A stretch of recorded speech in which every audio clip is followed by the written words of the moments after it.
Well, I never knew this about Bo until he did his artist talk in the exhibition. But he said when he was a young man, had he not become an artist, he would have considered becoming a minister. And if you think about it, there are some parallels there. Both people deal with narratives, storytelling, persuasion, of taking things that are intangible and relating them to life in a very tangible way.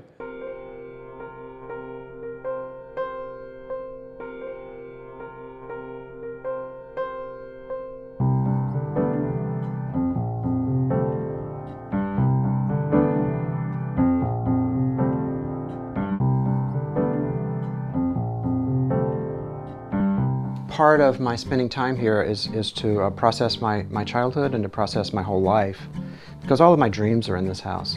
You know, if I'm no matter whether I'm in Pennsylvania or Maine or New York or Seattle, when I have a dream, it's often of one of the rooms in this house, in this room or in my childhood bedroom or in the attic or even in the little crawl space of the basement. So each dream it holds the my psychology.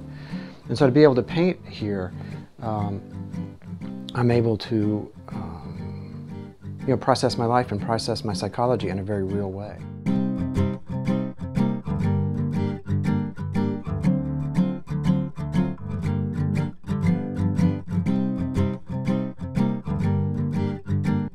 Bo has this ability to tell stories through a distilled narrative that I think could have only come from somebody from the South. He can behold the everyday and infuse it with such life and such positivity, but never saccharine, because there's always, you know, deeper meanings and layers of psychology in Bo's work.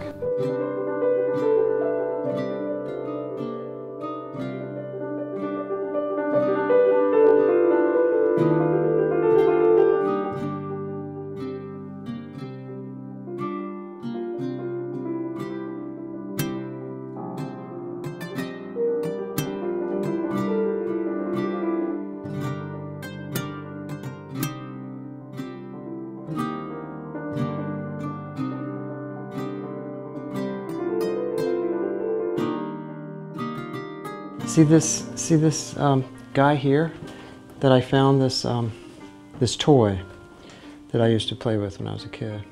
And I thought, gosh, I played with that all the time. Like, I didn't have many toys, but this was one that I did. And then, so I, you know, the most fascinating thing about coming back is that you realize that things are actually like imprinted. Like, see this guy?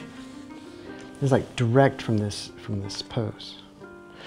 Like, that's where I played with this toy so much that I, years later, put him into the painting.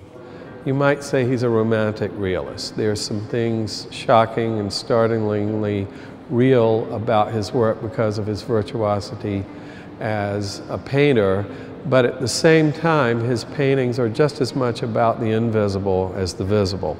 And for him, the invisible is something that's very, the word in the society we would use is spiritual. That is to say, those hidden things that are intangible that make life rich and worth living.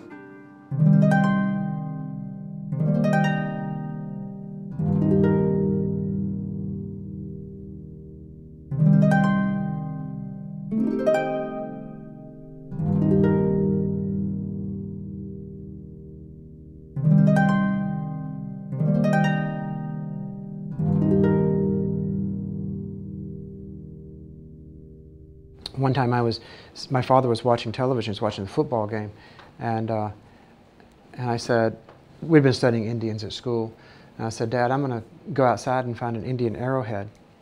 And he said, yeah, okay, Bo, whatever. And so I walked out, I went out the back door, the dining room door, and I went out 10 feet out into the yard and reached down and picked up this Indian arrowhead. And it was just sitting there right on top of the ground. And I walked back in and I say, look, Dad. And he thought that I'd staged the whole thing, like that I'd found this arrowhead earlier. And what I learned from it was that it's a magic world.